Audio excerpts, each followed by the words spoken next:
Bienvenidos todos mis amados hermanos, me alegra verlos hoy, ver caritas nuevas, ver caritas que hace mucho tiempo no veía. Dios te bendiga, Aleja, bienvenidos, qué chévere verlos hoy, bienvenidos sean todos en esta hermosa mañana que el Señor nos permite tener para compartir su palabra. Quiero que pensemos en lo siguiente: ¿cuántas veces nosotros hemos dudado de la fidelidad de Dios? Y nos hemos cuestionado algunas cosas del por qué pasan ciertas cosas. Yo creo que todos en nuestra humanidad hemos tenido dudas, quizás tenemos dudas, cuestionamientos y cosas que definitivamente no entendemos y que quizá algunas de esas nunca las vamos a entender. Esa es una realidad que tenemos que tener muy presente. A veces nosotros como siervos de Dios quisiéramos darle respuesta a todos y quisiéramos saberlo todo, pero a veces jugamos a ser Dios y definitivamente no somos Dios. Yo no soy Dios, nadie es Dios, solamente hay uno, el verdadero Dios.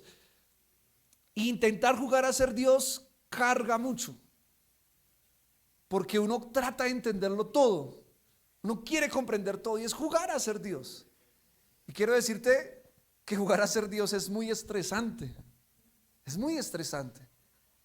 Y en mi posición, muchas veces de aconsejar a alguien, es frustrante algunas veces no tener respuesta para todo. Hay algunas cosas que definitivamente son claras y Dios en su palabra lo revela, o a veces también el Señor revela ciertas cosas, ya sea en discernimiento, ya sea conociendo la vida de la persona, encontrando raíces, etcétera. Pero hay otras que uno no tiene respuesta. Y no está mal decir no sé.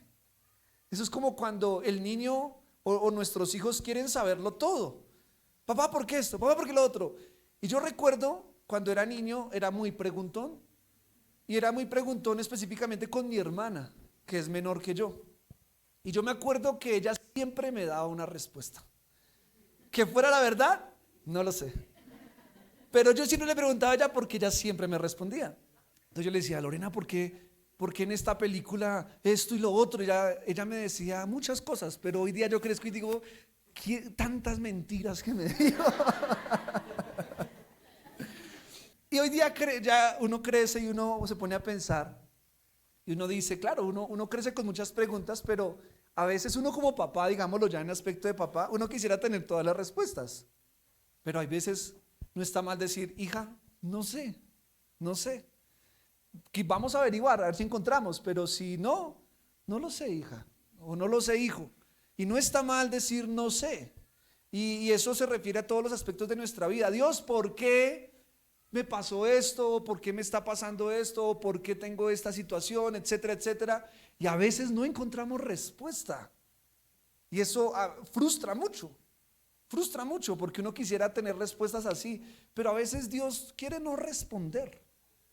Y eso es algo que tenemos que aprender a entender. A veces Dios quiere no responder. Acuérdense que Dios a Moisés le dijo: tú no vas a entrar a la tierra prometida. Dios, pero ¿por qué si todo lo que me esforcé, todo lo que hice por este pueblo, todo el esfuerzo, lo que hice, etcétera? Dios, ¿por qué no vas a entrar? Señor, pero me condenas o me juzgas por una acción que tuve, en el caso de Moisés, que golpeó una roca cuando yo le dijo que le hablara a la roca. Quizá no fue por eso. Quizá hubo algo más que Dios no quería que Moisés entrara. Hay razones que quizá Moisés no entendió. Pablo dijo: Señor, quítame este aguijón en la carne. Pero Dios no se lo quitó. No sabemos cuál era el aguijón. Algunos piensan que de pronto era una enfermedad que Pablo siempre tuvo y nunca se le quitó. O pudo ser cualquier otra cosa, pero a Pablo nunca se le quitó. Y Pablo trabajaba, servía, hacía, sanaba a los enfermos por el poder de Dios, pero él no se sanaba de ese aguijón. Y a veces es frustrante que tú oras por personas que pasan una situación parecida a ti. Dios responde a la persona, pero a ti no. Dios te puede usar para sanar a un enfermo en el poder de Dios y tú estar enfermo. ¿Por qué? Hay cosas que a veces nos cuestionamos. Y yo quiero que usted sea sincero. ¿Cuántos nos hemos cuestionado algunas cosas? Levanten la mano. Muy bien, creo que todos. Entonces esta palabra es para todos. Hace 8 días hablé de un tema, digamos, complejo en el sentido de que es un mensaje difícil de hacer, y era el amor hacia los enemigos.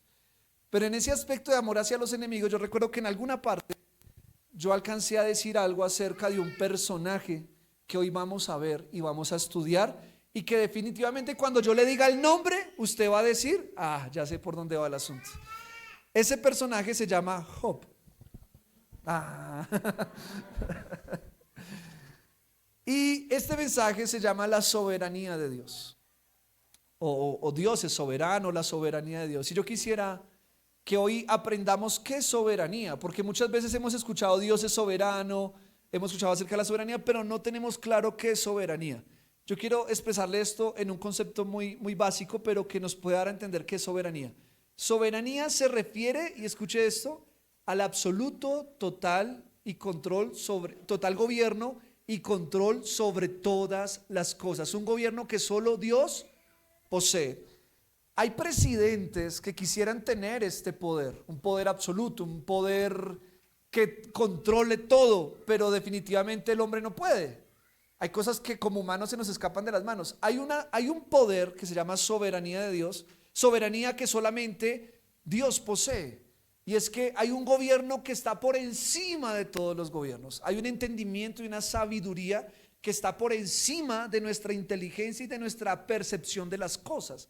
Esa soberanía solamente Dios la posee. Es un gobierno que está por encima. Es un gobierno no para entenderlo, es un gobierno para obedecerlo. Y aunque puede sonar un poco fuerte, usted cuando lee la Biblia se va a dar cuenta que el gobierno de Dios es difícil comprenderlo en algunos aspectos. Es un reino que está por encima de la capacidad humana. Es más, entender a Dios en todo su poder absoluto es imposible. Y la gente que intentó jugar a entenderlo se enredó horrible y terminó creyendo o diciendo cosas ilógicas. De ahí nacen las herejías de personas que intentan conocer profundidades que definitivamente Dios en su soberanía no ha querido revelar. Y usted y yo tenemos que tener humildad para decir, está bien, yo no me voy a creer más inteligente que Dios. Eso se requiere humildad.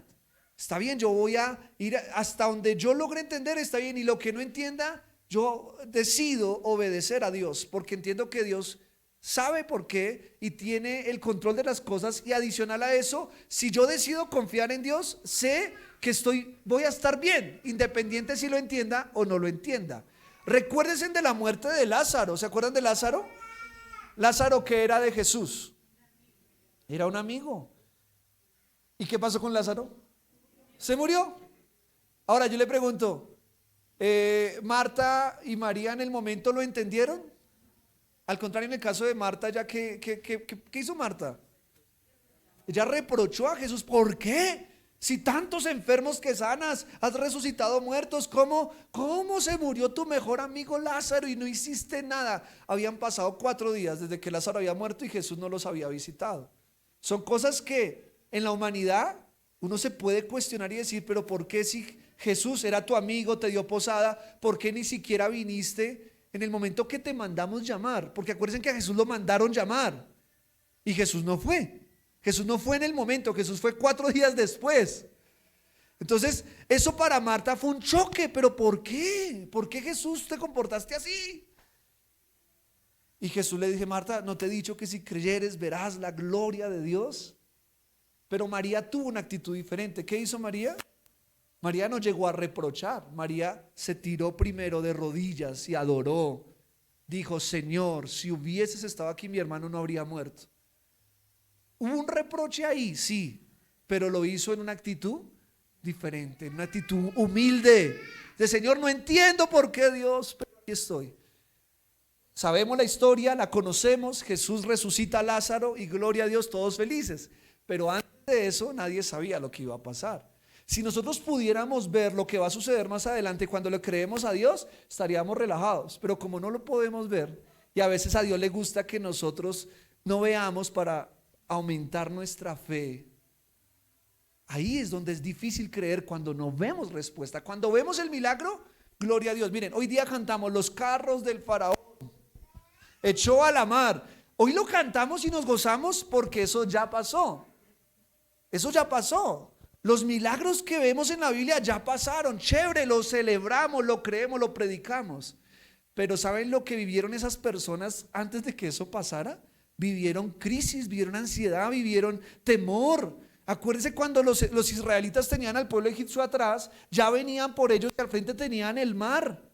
Acuérdense que esa gente en su desespero empezó a quejarse de si nos van a matar. Y fueron ante Moisés y le dijeron: Moisés, ¿para qué nos sacaste del desierto? ¿Para matarnos aquí a todos?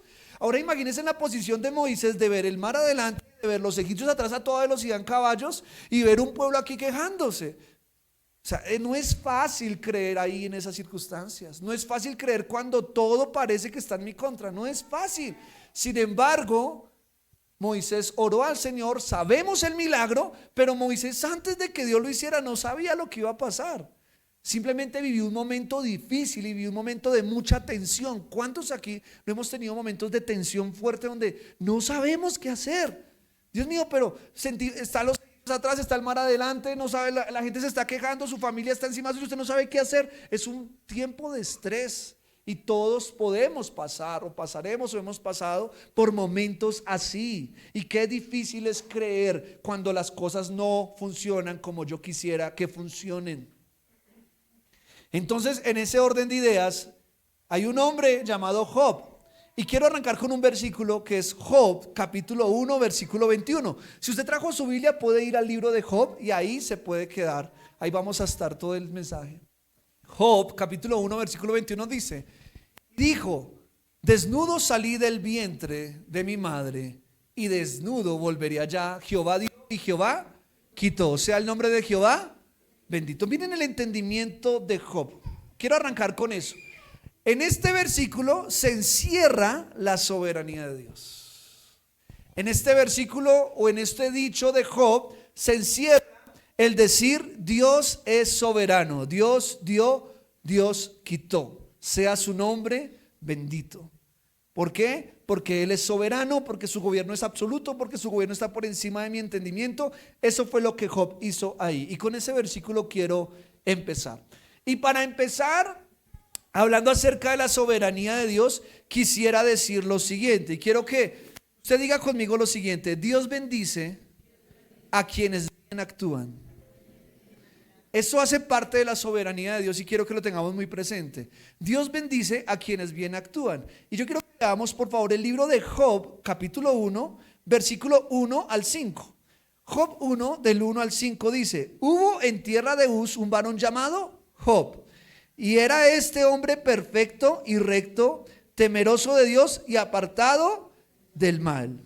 Y le nacieron 7 hijos y 3 hijas. Su hacienda era 7,000 ovejas, 3,000 camellos, 500 yuntas de bueyes, 500 asnas y muchísimos criados. Y era aquel varón más grande que todos los orientales. E iban sus hijos y hacían banquetes en sus casas, cada uno en su día, y enviaban a llamar a sus 3 hermanas para que comiesen y viviesen con ellos. Y acontecía que Job, que habiendo pasado en turno los días del convite, Job enviaba y los santificaba y se levantaba de mañana y ofrecía holocaustos conforme al número de todos ellos, porque decía Job: quizá habrán pecado mis hijos y habrán blasfemado contra Dios en sus corazones. De esta manera hacía todos los días. Un día vinieron a presentarse delante de Jehová los hijos de Dios, entre los cuales vino también ¿quién? Satanás. Y dijo Jehová a Satanás: ¿de dónde vienes? Respondiendo Satanás a Jehová, dijo: de rodear la tierra y de andar por ella. Muy bien, demos hasta ahí por un momento. Miren lo siguiente. Aquí vemos a un hombre inicialmente bendecido, un hombre próspero, un hombre con una familia hermosa, un hombre que dice que era perfecto, era recto. Esas palabras no se le atribuyen a cualquier persona. Era una persona que definitivamente en su personalidad, en sus actitudes, en sus decisiones, era conocido como alguien justo. Job era famoso por su rectitud, por su justicia. Y a raíz de esa justicia, a raíz de ese bien actuar, ¿qué sucedió? Dios lo bendijo. Porque hay una ley universal. Hay una ley universal. Y es que cuando usted siembra bien, usted cosecha bien. Y eso no solamente lo hablo en términos materiales, lo hablo en términos humanos. Cuando usted es una buena persona, cuando usted es amable, cuando usted es querido, cuando usted es justo, cuando usted es recto, usted cosecha bien. Usted va a lograr conseguir buenos amigos, va a lograr, Dios mediante, tener buena familia, si actúa, si toma decisiones correctas, etcétera, etcétera, etcétera. Porque las personas que bien actúan, sean cristianas o no sean cristianas, generalmente les va bien en muchos aspectos. En muchos aspectos. Nunca van a ir a la cárcel, a menos de que sea una injusticia. Pero por lo menos no tienen miedo de la ley. Porque la ley, dice la palabra de Dios, que la ley está para castigar al malo y para recompensar al justo. Y un justo no tiene por qué temer a la ley, porque es justo, porque es recto, etc. Entonces hay una ley universal que dice que cuando usted bien actúa, lo normal es que, sea que pasen circunstancias o difíciles, a usted le va a ir bien. Eso es una ley universal y es una ley bíblica. Y aquí vemos a Job siendo bendecido. Y esa ley, digo que es bíblica por un versículo que también quiero leer. Si quiere yo lo leo aquí rápido para que usted no pierda a Job. Dice Deuteronomio 28:1. Deuteronomio 28:1 dice: si obedeces al Señor tu Dios en todo y cumples cuidadosamente sus mandatos que te entrego hoy, el Señor tu Dios te pondrá por encima de todas las demás naciones del mundo. Mire, si obedeces al Señor tu Dios. Si obedecemos, dice que Él nos pondrá por encima. Dice la palabra que nos pondrá por cabeza y no por cola. Entonces, esto quiere decir que cuando usted y yo actuamos bien, obedecemos a Dios. Hay una ley universal que dice que Dios me pondrá por cabeza y no por cola. Y ese Deuteronomio 28 habla de las bendiciones de la obediencia, pero también habla de las maldiciones de la desobediencia. En este caso específico, hablando de Job, Job era un hombre obediente, era un hombre próspero por su justicia, por su rectitud. Dios le había bendecido con una buena familia. Pero ahora quiero que diga conmigo, porque eso hace parte de la soberanía de Dios también. Quiero que diga conmigo: Dios puede permitir pruebas sobre nuestras vidas, pero nunca ejecuta el mal. Ya lo vamos a entender. Ahí en Job 1, versículo 6 en adelante, vuelvo a leer lo que ahorita estaba leyendo, dice: un día vinieron a presentarse delante de Jehová los hijos de Dios, entre los cuales vino también Satanás, y dijo Jehová a Satanás: ¿de dónde vienes? Respondiendo Satanás a Jehová, dijo: de rodear la tierra y de andar por ella. ¿Qué hace el enemigo? Rodear la tierra y andar por ella. Mire que el tipo no duerme, el tipo está ansioso a ver a quién le hace daño. Y dice: y Jehová dijo a Satanás: ¿no has considerado a mi siervo Job, que no hay otro como él en la tierra, varón perfecto y recto, temeroso de Dios y apartado del mal? Respondiendo Satanás a Jehová dijo: ¿acaso teme Jehová Dios de balde? ¿No le ha cercado alrededor de él y a su casa y a todo lo que tiene? Al trabajo de sus manos has dado bendición, por tanto sus bienes han aumentado sobre la tierra. Pero extiende ahora tu mano y toca todo lo que tiene, y verás si no blasfemia contra ti en tu misma presencia. Dijo Jehová a Satanás: he aquí todo lo que tiene está en tu mano, solamente no pongas tu mano sobre él. Y salió Satanás de delante de Jehová. Quiero que preste atención a esto. ¿Quién permitió que Satanás hiciera el daño? Dios. En este caso Dios lo permitió. Pero ¿quién hizo el daño? Satanás. ¿Por qué, Brian? Porque la Biblia dice que Dios no, en él no hay maldad, ni puede hacer el mal, ni es tentado por el mal. Es decir, que nunca Dios va a hacer el mal, sino que hay un desgraciado que se llama Satanás, que hace el mal. ¿Sí? Si no tiene gracia, entonces es desgraciado. Entonces, él hace el mal. La pregunta es: pero aquí es fuerte leer esto, porque Dios le dio permiso. Dios le dio permiso y le dio una orden. Todo lo que tiene Job está en tu mano, o sea, en las manos de Satanás, para que él lo dañara. Solamente no toques la vida de él. O sea, hasta ahí le permitió Dios a Satanás llegar. Uno ahí es cuando comienza el cuestionamiento, pero o sea, Dios, ¿por qué si Job estaba bien, estaba tranquilo, estaba juicioso, por qué permitiste que Satanás le hiciera daño? ¿Quieres saber la respuesta? Yo no sé. Por alguna razón, hermano. Y ya ahorita más adelante lo vamos a ver.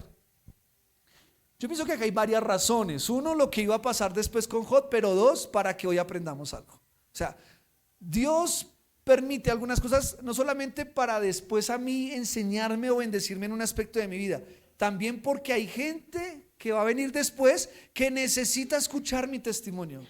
Y en el caso de Job, el testimonio de Job ha impactado la vida de millones en todo el mundo, en muchos lugares del mundo, a través de toda la historia. Entonces Job no se imaginaba o no se iba a imaginar, después de lo que le va a pasar, que ya lo vamos a hablar, cómo su testimonio iba a impactar a tanta gente a través de toda la historia. Entonces mire que el propósito de que Dios haya permitido esta maldad de Satanás tenía un propósito más grande. O sea, el propósito de Dios estaba por encima de lo que el enemigo pensaba que iba a hacer. Pensemos en Jesús. Dios permitió que Satanás tocara a su Hijo Jesucristo. Lo crucificó, le hizo daño, hizo de todo. Fue una muerte horrible. Y los ángeles del cielo probablemente se cuestionaban cómo el Padre no daba la orden para defender a su Hijo ante tal maldad. Y Satanás se divertía.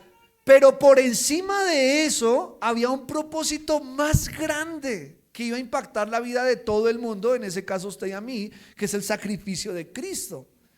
Entonces hay cosas que definitivamente, mi amado hermano, no vamos a lograr entender en su momento, pero Dios en su soberanía algún día, sea en este mundo o en el paraíso, lo vamos a entender.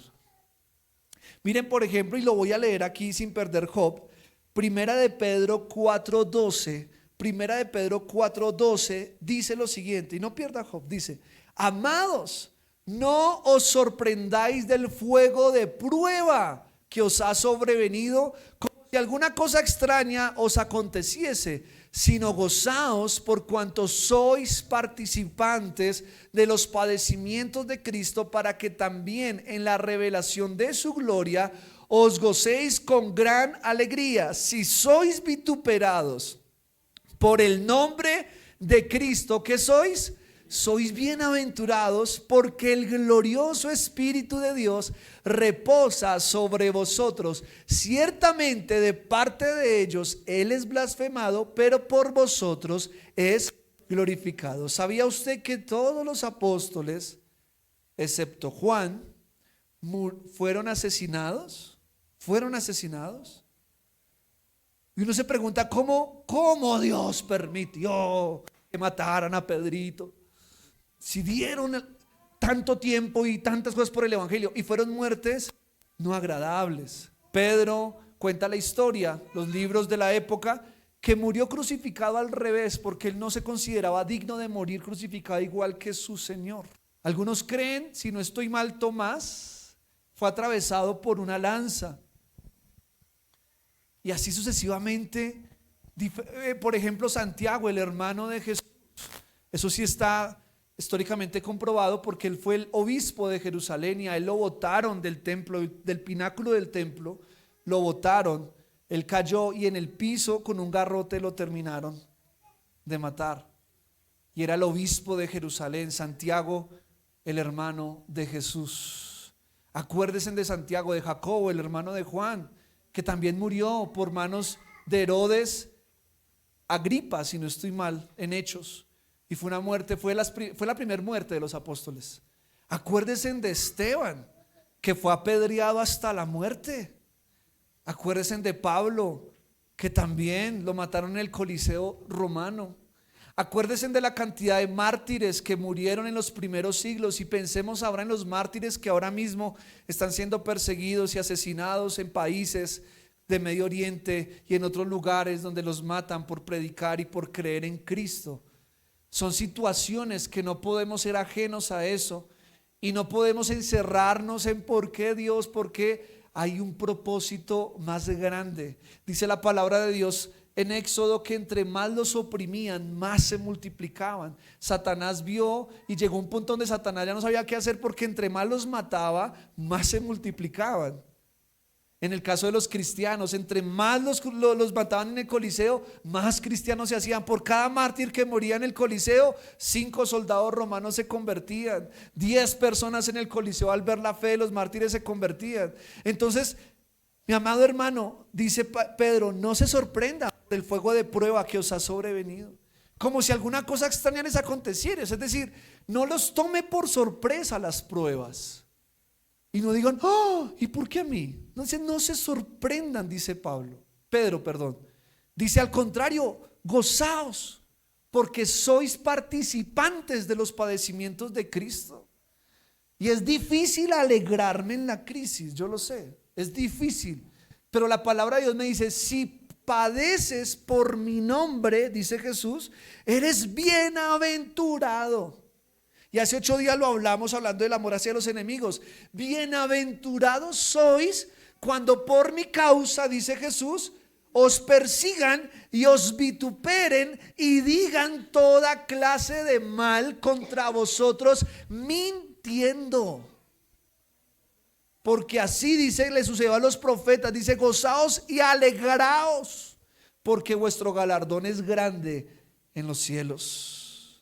Entonces el padecimiento trae consigo un peso de gloria, trae consigo una recompensa. Satanás piensa destruir, pero por encima de Satanás está Dios, y Dios piensa en bendecir, recompensar en medio de ese padecimiento que Satanás puede infligir. Entonces, mi amado hermano, no nos sorprendamos por el fuego de prueba que podamos estar pasando. Yo creo que este mensaje, porque es bastante amplio, probablemente lo voy a dejar para 2 partes. Hoy voy a ir hasta donde logre llegar. Quiero que ahora diga conmigo lo siguiente, hermano: Dios da, pero también puede quitar. Y quiero que tengamos eso muy presente. ¿Se acuerdan del versículo que leímos al principio? Que es el versículo 21 de Job 1, que dice que desnudo salí del vientre de mi madre y desnudo volveré allá. Jehová dio y Jehová quitó, sea el nombre de Jehová bendito. Quiero que tengamos en cuenta esto. Dios puede dar, pero Dios también puede quitar. Él tiene ese poder, esa soberanía. Dios te puede bendecir como nos puede quitar la bendición. Acuérdense también de lo que sucedió con Esaú y Jacob.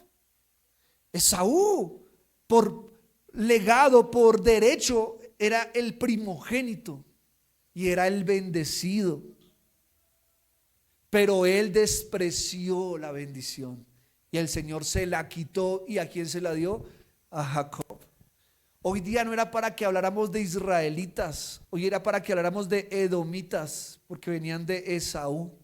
Pero hablamos de israelitas, ¿por qué? Porque un hombre le fue quitada la bendición y le fue traspasada a otro que sí valoró la bendición, que sí la valoró y trabajó por esa bendición. Es más, dice que él peleó con el ángel del Señor,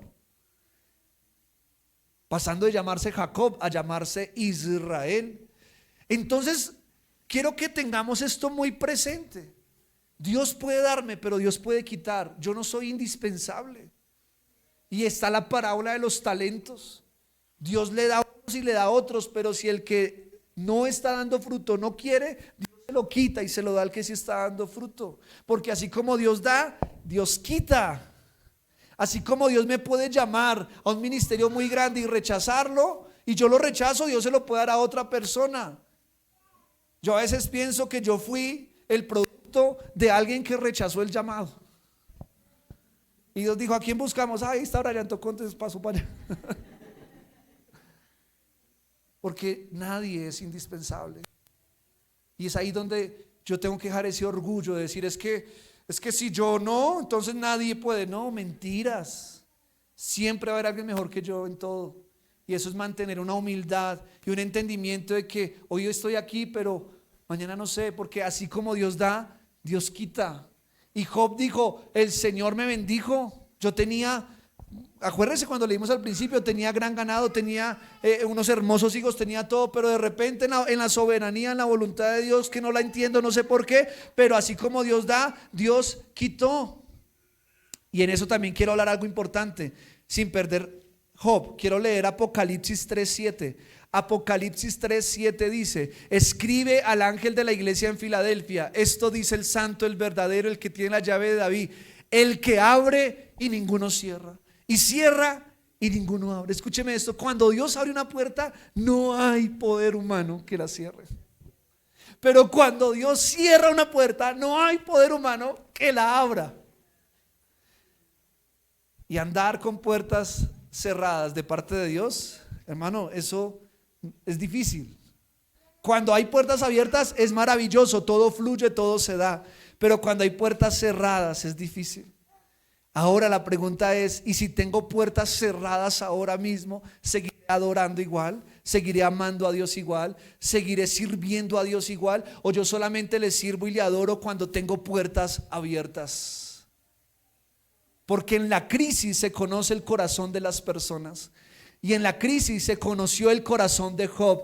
Y Dios en su soberanía quería demostrarle a todo el universo, incluido Satanás, que Job no amaba a Dios por la bendición. Job amaba a Dios por decisión. Satanás pensaba que Job adoraba a Dios porque Dios lo había cercado de bendición. Pero Dios quiso demostrarle a Satanás y a todos y probar el corazón de Job, de que Job era recto de corazón, no por la bendición. Y esto a mí me lleva a cuestionarme, ¿y si Dios decide quitarme la bendición?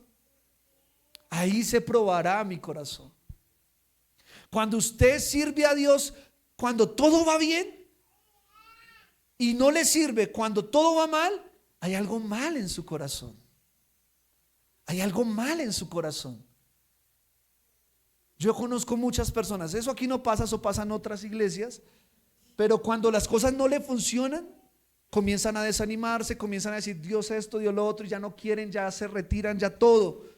Ahí se conoce el corazón, como he conocido a otros que pasan crisis, dificultades, tienen problemas en su casa, las cosas no están bien, su economía, etcétera, pero aman al Señor, buscan su rostro, lo están dando todo. Ahí se conoce el corazón de la gente.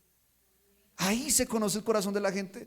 Entonces Dios da, pero también Dios puede quitar. Ahora quiero que diga conmigo también lo siguiente. Diga conmigo, la primera reacción de Job ante la prueba fue postrarse en tierra y adorar. Muy bien. Ahora yo te pregunto, ¿cuál es tu reacción en la prueba? ¿Cuál es tu reacción en la crisis? ¿Cuál es la reacción? Y quiero que preste atención a este versículo, Salmos 34:1, si quiere anotarlo. Salmos 34:1 dice: alabaré al Señor en todo tiempo, a cada momento pronunciaré sus alabanzas. ¿En qué momento alababa el salmista? En todo tiempo, a cada momento pronunciaré sus alabanzas. Quiero que pensemos ahora en David. Hace 8 días también mencioné a David. Para David era muy lindo adorar en el campo con las ovejas, en medio de no tener persecuciones ni problemas grandes. El problema que atravesaba era el rechazo muy probable de sus hermanos, pero él vivía tranquilo en los campos y compuso: Jehová es mi pastor, nada me faltará. Ahí en el silencio, en medio de que no habían problemas en ese momento, era muy bonito adorar. Pero David también aprendió que adorar no solamente eran los momentos tranquilos, sino en los terremotos que le vinieron después. Él también aprendió a adorar.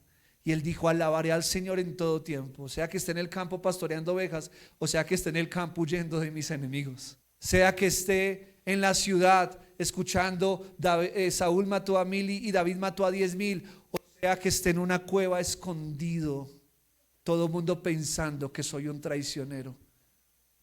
Sin importar el momento que estaba viviendo David, David dijo: alabaré al Señor en todo tiempo. Y la Biblia dice que cuando vino la noticia a Job, porque aquí por resumen no lo he dicho todo, pero cuando Satanás salió de la presencia del Señor, en un mismo día le acabó todo el ganado, le mató a todos los hijos. En un mismo día le quitó todo lo que Job tenía. En un mismo día. Era uno tras otro. Dice la Biblia que venía un mensajero y le decía: Job, acaban de robarse las ovejas, las mataron. Llegaba otro: Job, se quemó todo el ganado. Y llegaba otro: Job, estaban tus hijos reunidos comiendo y de repente se cayó la casa y todos murieron. Eso es como cuando usted dice: cuando los problemas vienen, vienen todos juntos. Hay temporadas donde todo se junta, todo. Se enferma la mamá, la tía, la abuela, el perro, todos lo echan del trabajo. No, eso es una cosa Todo uno tras otro, tras otro. Eso le pasó a Job. Como hay momentos de mucha bendición, como le decía, de puertas abiertas, donde es buena noticia tras buena noticia. Qué chévere esos momentos, porque los hay. Pero qué difícil cuando es al contrario, ¿no? Qué difícil es cuando es al contrario. Y en el caso de Job vivió esa experiencia que todo se le juntó, todo empezó a salir mal. Imagínese usted perder sus hijos en un solo día, perder su trabajo, perder su economía, perder su casa. Si tiene carro, perdió el carro. Si tiene perrito, perdió el perro. Todo en un solo día. O sea, yo quiero imaginarme lo que debió sentir Job. Si uno nomás siente miedo con ciertas circunstancias de la vida y uno siente que, ¿cómo será algo así? Job, para otra persona se vuelve loca, se enloquece. Job, claramente yo creo que él sintió ganas de enloquecer, de cogerse la cabeza, de gritar, de quejarse, de maldecir, etcétera. Pero ¿qué hizo Job? La Biblia dice que él se tiró al piso, se arrodilló y adoró y dijo: Jehová dio, Jehová quitó, sea su nombre bendito. Yo creo que cuando Job hizo eso, Satanás quedó así, ¡oh! Y yo creo que Dios quedó. Imagínense ese momento, ¿no? Los demonios así, los ángeles. Porque lo que estaba pasando era algo espiritual. O sea, Job no podía ver el mundo espiritual, pero lo que le estaba pasando en ese momento era algo espiritual, era un ambiente de guerra espiritual, donde el bien y el mal estaban ahí peleando por el alma de Job. Y todo dependía de la decisión de Job, porque Dios nos dio algo que se llama libre albedrío. Y Job decidió postrarse y adorar. Y eso es sorprendente, hermano. Sorprendente. Ahora bien, ahora quiero que ya conmigo, Job entendió y declaró que Dios es soberano. Entonces ahí está, primero se postró y luego declaró Jehová Dios. O sea, él no quiso en ese momento entender lo inentendible. Él simplemente dijo: Dios es soberano. Pero ¿qué más hizo Job? Ahora quiero y digo que repitas porque a veces el repetir como que memoriza un poquito. Quiero que ya conmigo, Job no culpó a Dios. Él sabía que Dios no puede hacer el mal. Miren lo que dice el versículo 22. En todo esto no pecó Job, ni atribuyó a Dios despropósito alguno. Miren, Job no culpó a Dios. Y a veces lo primero que nosotros hacemos es culpar ¿a quién? A Dios. Pero Job, con problemas graves, hermano, graves, decidió no culparlo. Y creo que lo dije hace 8 días, hace 15 días, que me causaba gracia.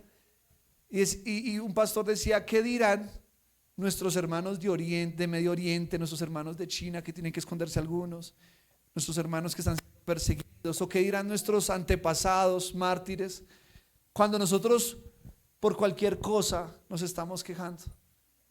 Vamos en el Transmilenio, me choqué con esto, se me rompió el celular. ¿Por qué, Dios? ¿Por qué eres así? Sí, hay cosas que yo creo que hasta Dios tendrá signos de pregunta. O sea, hay cosas que sí, o sea, hay cosas que simplemente son de la vida. Sí, son cosas de la vida. Se me cae el celular, pasa. Se roban el celular, pasa. A gente buena y gente mala les roban. A gente buena y gente mala los estafan. No culpemos a Dios por nuestras desgracias diarias. Eso es falta de madurez espiritual y falta de entender que Dios es soberano y que Dios está por encima de todo eso. Mi amado hermano, no culpemos a Dios por todo. Hay cosas en las que definitivamente son parte de la vida. Jesús lo dijo: en el mundo tendréis aflicción. O sea, él dijo: mire, ustedes van a vivir en un mundo caído, en un mundo de pecadores, en un mundo donde hay enfermedades, donde hay situaciones, donde roban, atracan, etc. Ustedes van a vivir en Bogotá. Señor, ¿pero por qué Bogotá? ¿Por qué les tocó Bogotá? Sí, y a veces también lo digo con gracia, pero algunos dirán: Señor, ¿pero por qué yo no nací europeo? Y lo he dicho, pero vale la pena decirlo. No es que la cigüeña iba pasando en Ciudad Bolívar, le dio un calambre y se le cayó el bebé. Y dijo, ¡ay! ¡Ah! Le tocó nacer allá. Y yo que le iba a llevar allá a los Alpes suizos. Mano, hay cosas que simplemente son parte de la vida. Sí, son parte de la vida, son parte también de nuestras decisiones. Y es más triste aún cuando culpamos a Dios por nuestras malas decisiones. A veces nosotros tomamos malas decisiones, nos pasa y Dios, yo creo que Dios de pronto quisiera decir, yo se lo dije, que es el típico del papá colombiano, latinoamericano, yo se lo dije. Pero hay cosas que definitivamente es culpa de nosotros. Ahora miren a Job, no era ni culpa de él, no estaba actuando bien, era una cosa grave, era una situación grave, no era simplemente que se le rayó, se le perdió el celular, se le murieron todos los hijos, se le acabó toda la empresa, o sea, era una cosa grave. Y Job decidió no culpar a Dios. Usted decide a quién culpa. Por descarte, culpe a Satanás. Si alguien le quiere echar la culpa, cúlpelo a él. Hay cosas que hasta de pronto, pero por si algo, usted es el culpable. Si se quiere desquitar con alguien, desquítese con él. Ahí sí tiene permiso. Muy bien. Ahora, bueno, ya el tiempo se pasó. Quiero que haga conmigo esta última.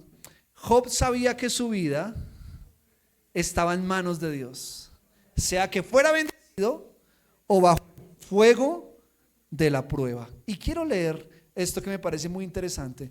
Job capítulo 2, versículo 1 en adelante. Voy a leerlo.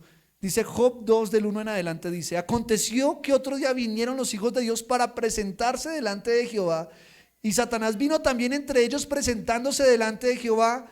Y dijo Jehová a Satanás: ¿de dónde vienes? Respondió Satanás a Jehová y dijo: de rodear la tierra y de andar por ella. ¿Este era el primero o segundo encuentro de Satanás allá con Dios? Segundo. Y Jehová dijo a Satanás: ¿no has considerado a mi siervo Job? Yo creo que hubiera escuchado eso. Señor, ya no le diga más eso. O sea, ya lo acaban de matar a los hijos, le acaban de acabar la empresa, se le pierde todo. Y ahora otra vez Dios le pregunta a Satanás: ¿no has considerado a mi siervo Job? Yo creo que no, Dios, ya. Dejemos así, por favor, no le digas nada más a ese bicho. Pero mire lo que sigue diciendo.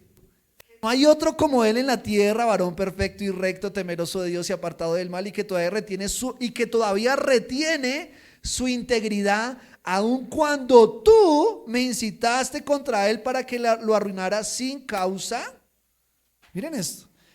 Ahora Satanás, que nunca está contento, siempre está amargado, dice, respondiendo Satanás, dijo a Jehová: piel por piel, todo lo que el hombre tiene dará por su vida. Pero extiende ahora tu mano y toca su hueso y su carne, y verás si no blasfema contra ti en tu misma presencia. Y Jehová dijo a Satanás: he aquí, él está en tu mano. Yo creo que Job diría: pero Dios, no le des más permiso, por favor. Ya Job estaba en desgracia y ahora viene otra durísima.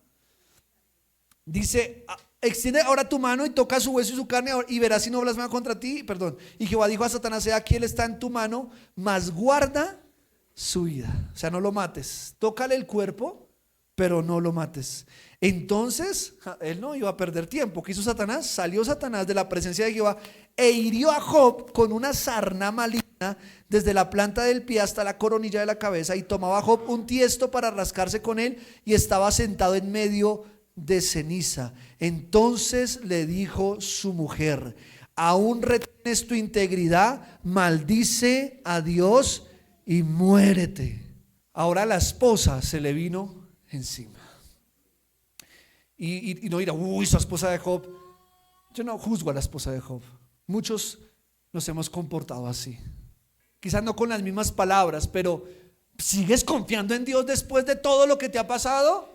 ¿Sigue yendo a la iglesia después de todo lo que le está sucediendo? ¿Sigue sirviendo a Dios? Sígale sirviendo. ¿Cómo es que uno a veces habla así? O hay gente que habla así. Y así habló la mujer de Job. Le dijo: maldice a Dios y muérete. Ya no eres nada, Job. Ya eres un enfermo. Terrible lo que estaba viviendo Job. Pero ¿qué le respondió Job? Versículo 10. Y él le dijo: ¿cómo? Como suele hablar cualquiera de las mujeres fatuas, has hablado. ¿Qué? ¿Recibiremos de Dios el bien y el mal no lo recibiremos? En todo esto no pecó Job con sus labios. Otra vez los demonios, los ángeles. Porque Job no blasfemó.